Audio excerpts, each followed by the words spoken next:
Gérard Azoulay, je suis responsable de l'Observatoire de l'espace, le laboratoire Art-Sciences du CNES. L'exposition Interdépendance propose à des artistes de s'intéresser à la notion d'indépendance spatiale telle qu'elle a pu être incarnée en 1965 par le lancement de la fusée Diamant depuis la base spatiale d'Amaguir en Algérie. À ce moment-là, la France est rentrée dans le club très fermé des puissances spatiales et est devenue indépendante. Ensuite, on est passé dans un moment d'interdépendance. Les programmes sont devenus, par exemple, européens ou en liaison avec d'autres pays.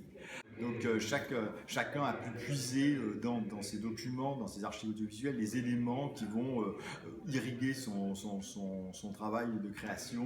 Donc pour parler de cet événement, nous avons réuni un corpus documentaire, des archives techniques, des archives audiovisuelles, des éléments documentaires, des lettres personnelles. Et ce corpus documentaire a été proposé pour la création à des artistes lors d'un appel qui a été lancé il y a quelques mois. 3 œuvres ont été retenues pour cette nuit blanche, pour montrer quel nouveau récit de l'espace on pouvait écrire à partir de ce matériel documentaire.